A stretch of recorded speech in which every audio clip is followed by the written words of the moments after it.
Welcome to my channel. This is the second part of the Flat Earth Pro video series. In this video, we talk about the moon, moon phases, lunar and solar eclipses, as well as the zenith point of the moon and its movements. First, what is the zenith point of the moon? The zenith point of the moon tells us where in the world you need to be at any given time so that the moon is exactly above your head, 90 degrees above the horizon. When the moon is at its zenith over Sumatra, for example, people in Sumatra have to look directly above their heads when they want to look at the moon. The elevation angle of the moon in Sumatra is at that moment 90 degrees.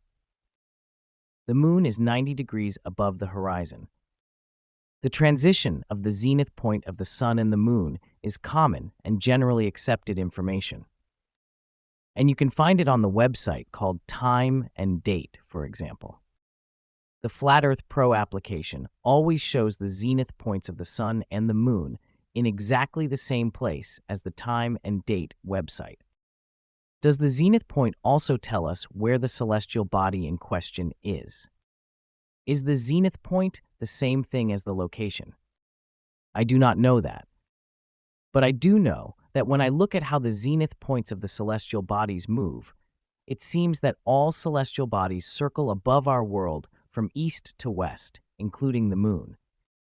When we look at how the sun's zenith point moves in the east-west direction, we notice that the sun makes one complete circle in 24 hours. The moon, on the other hand, makes its own circle in 24 hours and 55 minutes. So the sun's zenith point moves in the east-west direction faster than the moon's zenith point. And that is why the position of the sun and the moon relative to each other is constantly changing in the east-west direction. Their position relative to each other in that direction determines the current phase of the moon for us. At the time of the new moon, the moon and the sun are at the same place in the east-west direction. That is, they both are then at the zenith on the same longitude. At the time of the new moon, the moon is completely dark, and we are not able to see the moon at all when viewed from here on Earth. Because the sun moves faster from east to west than the moon, the sun moves ahead of the moon, and the sun gets further and further away from the moon. As the distance between the sun and the moon grows, the moon itself also grows. This is the phase of the moon that we call the waxing moon. When the sun and the moon are at their furthest from each other, that is, when their distance in the east-west direction has increased to the greatest possible extent, and they are on opposite sides of our Earth, the moon is completely illuminated. This is the phase of the moon that we call the full moon. After this, the sun begins to catch up the moon. The distance between the sun and the moon begins to decrease. As their distance decreases, the moon itself decreases. We have entered the phase of the moon that we call the waning moon. And when the sun catches up with the moon, and they both are on the same longitude, we have returned to the starting point. The moon is completely dark, and it is a new moon. This is the phase of the moon where solar eclipses occur. But why do not solar eclipses always occur when there is a new moon? Why do we experience solar eclipses so rarely? For a solar eclipse to occur, the sun and moon must be in exactly the same place. During a solar eclipse, the moon and sun are at the same longitude, meaning they are at the same place in the east-west direction, but they must also be at the same latitude. That is, they must be at the same place in the north-south direction. As all flat Earth advocates know very well, the sun moves in a north-south direction between the tropics. The sun moves from the Tropic of Cancer to the Tropic of Capricorn in 6 months. And it takes another 6 months for the sun to move back from the Tropic of Capricorn to the Tropic of Cancer. So it takes 12 months for the sun to move from one tropic to the other and back to its starting point. The moon moves in this direction much faster than the sun. And the moon goes further north than the sun. And it also goes further south than the sun. So the size of the moon's circle varies more dramatically than the size of the sun's circle. When the moon is at its northernmost point, that is, when the moon's circle is at its smallest, the moon is about 5 degrees north from the Tropic of Cancer. From there, the moon's approximately 25-hour circle begins to increase. That is, the moon begins its journey to south. In about 2 weeks, the moon moves from the north side of Tropic of Cancer to the south side of Tropic of Capricorn. The moon goes about 5 degrees south from the Tropic of Capricorn. In other words, the moon moves a greater distance in north-south direction than the sun, and it moves much faster in this direction than the sun. The moon's movement in the north-south direction explains, among other things, why in some places the moon can sometimes be seen in the sky for long periods of time, while sometimes it cannot be seen at all for several days. Let's move ourselves inside the Arctic Circle, to northern Finland. When the moon circles in the north, the moon can be seen continuously in the sky from northern Finland for 5 days. That is, the moon stays above the horizon continuously for about 5 days. But when the moon circles in the south, you cannot see the moon from northern Finland for more than a week at all.